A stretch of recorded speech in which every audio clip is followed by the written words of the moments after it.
Hello, everyone. My name is Unoma Okrafor. I'm the founder of Herbal Goodness, and wanted to do a quick video just to talk about something that I just really believe in, which is emotional detox. I know we talk a lot about just physical detox for our physical bodies, but I've come to believe and to really understand the impact that emotional detox also has on our health. So before I start, I'm gonna pour myself a cup of beautiful papaya leaf tea, which I drink most mornings, and that is one of our popular products at Herbal Goodness. Papaya leaf helps to cleanse the immune system. I don't know if you guys all know, but about 80% of our health and our immune system starts in our gut. And if you can keep your gut happy, a lot of your physical system will be happy. So take things that are good for your health and for your gut. Fermented foods, yogurt, um, sucrat, papaya leaf, which helps to balance the gut biomes and keep the good bacteria there and eliminate the bad bacteria. So try as much as possible to keep your gut happy. But that's not what I wanted to talk about today. I actually wanted to talk about something that I have been meditating on a lot. I do have a meditation practice. So every day I sit quietly and just really go through gratitude. So one of the things I spend time thinking about is gratitude, the things that I'm grateful for. Um, and then I just quieten my mind so that I can um, hear direction. I can hear my inner self. So that's one of the things I practice. But today I want to talk about emotional detox. Just as we take time to really detox ourselves, and you should be doing a detox at least once a year, possibly twice a year. And physical detox would involve things like fasting, intermittent fasting, or going on like a week fasting from things that are not good for your body, and taking baths that will help you sort of detox, or making yourself sweat so that you're cleansing the toxins, you're sweating out the toxins, drinking lots of fluid, lots of water to help you really cleanse and detox.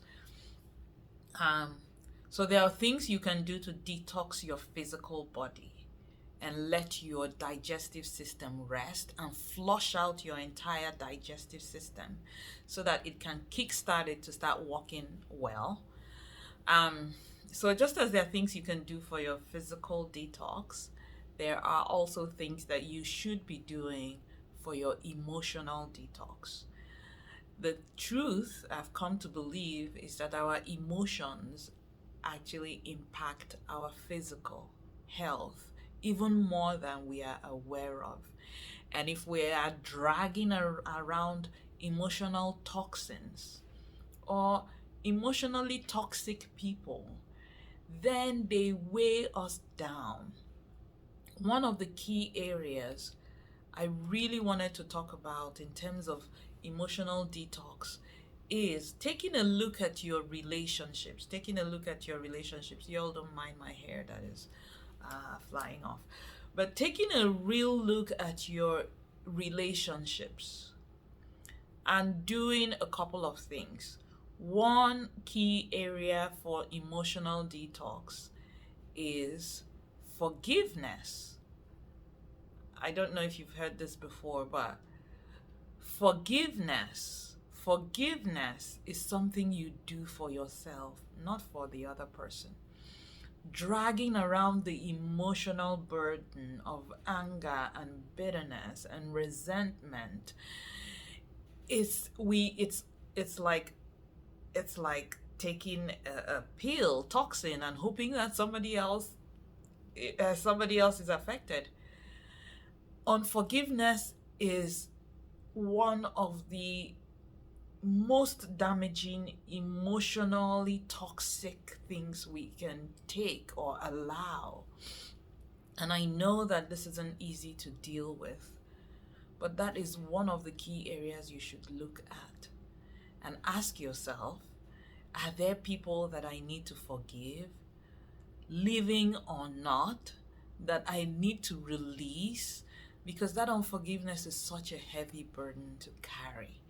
And looking through your relationships and going as far back as you can and seeing if there is anything within you that remotely reacts negatively when you think about somebody, whether it's anger or bitterness or resentment or hopelessness or revenge or envy, any of those things that bubble up in you when you think about somebody. We need to deal with it. The first step to dealing with it is identifying it and wanting to let it go. Guys, I know people who actually brag about how they can hold on to anger and bitterness and resentment. I have a friend of mine who actually brags about this. And she says something like, yeah, I just cut people off and I hold anger and bitterness and no forgiveness, and once you cross my path, that's it. I hold you accountable for forever, and I can hold a grudge. I know how to hold a grudge. And I used to be like that until I started breaking down emotionally breaking down. And I realized that the emotional burden of carrying other people's bitterness and anger was too much. And I dare say that it gets too much for our minds to continue, our subconscious minds, to continue to drag all that junk around. See, if you're someone who believes in the scriptures, there is a parable in the scripture that I really like, which refers to this sort of condition. And that parable talks about forgiveness. And there was a master, it says, and he had some servants, and he had a servant who owed him a lot of money, and he called the servant to pay. It was time to pay his debt, and he couldn't pay his debt. And the good, kind master said, "Oh, that's okay. I forgive you your debt, right? I forgive you your debt. Go, you are now free."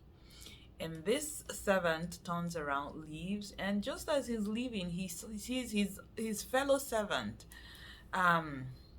And that servant owed him a little money. And he immediately, jacks the servant, and he's asking for his money. He said, pay me what you owe me. And his fellow servant says to him, "I am so sorry. I don't have it now. Would you give me some time to find this funds so that I can pay you?" And he says, "No, I will not." And he commands and makes it so that his fellow servant is thrown in jail until he pays him what he is owed.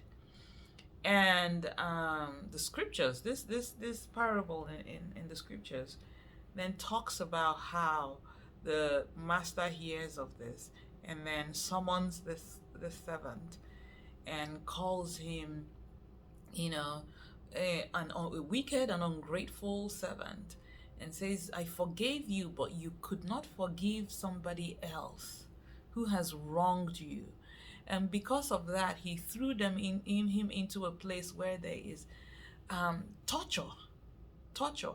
And for me, I read that as meaning that unforgiveness yields torture for us. It's almost like we put ourselves in a cage, lock the doors, lock the keys, and we are in torture. So I wanted to talk about emotional detox, and the first thing I wanted to say was forgiveness. Whatever you have to do to forgive, fill your mind with good thoughts. The one thing I do that helps me to forgive is to start wishing and praying for the for good to come to whoever um, has wronged you.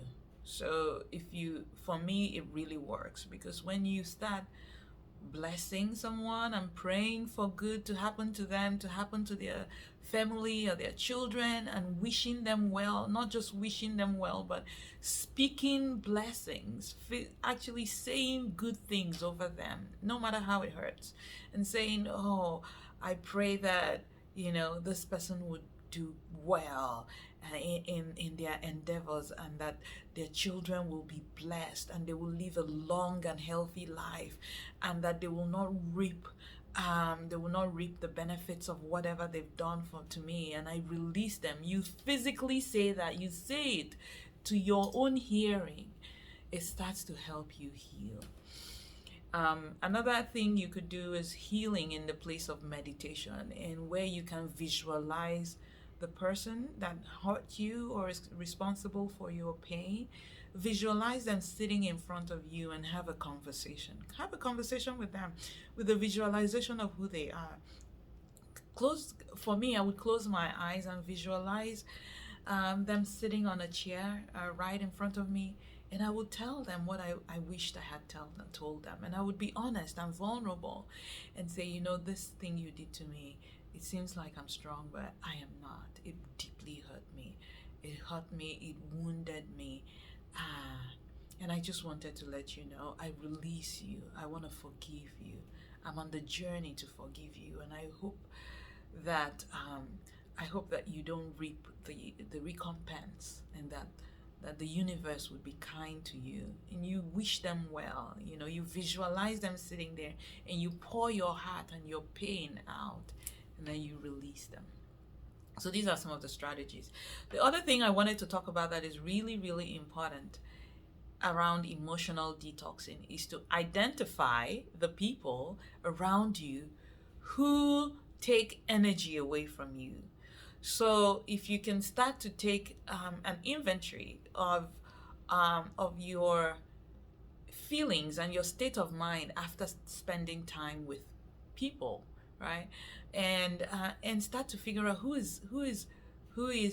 contributes positively to your energy level, who is neutral, and who is it that after you hang out, they have sucked energy from you. They have deflated your enthusiasm. They seem to just come in, and after you've interacted with them, they just leave you sapped.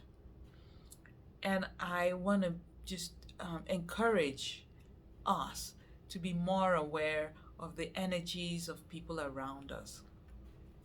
And for people who drain us, we need to step away.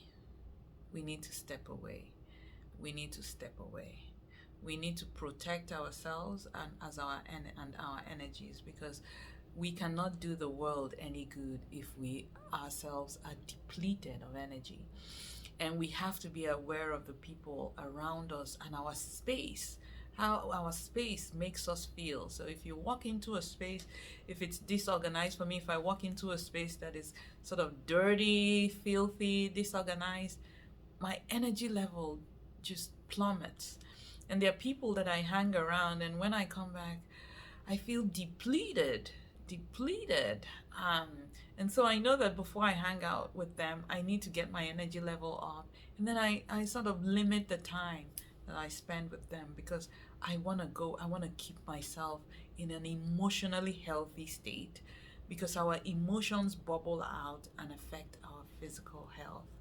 So I want to challenge us to be really more aware of our emotional health and do those things that keep us charged and positive and full of energy and vitality and hope and inspiration, because hope makes the heart glad, and when the heart is glad, it reflects in our physical being. And so paying attention to our emotional well-being is really important. Making sure that we detox our environment, detox ourselves physically and emotionally is really, really important for our health. So I just wanted to share that. Please send us your comments, your thoughts, your ideas. Let me know if you practice any form of um, physical detoxing or emotional detoxing. Let us know what you do. We would love to hear from you and learn how you do this and how you're just keeping your space clean and positive and keeping your body healthy. So here is to a very happy and healthy and prosperous 2021 year.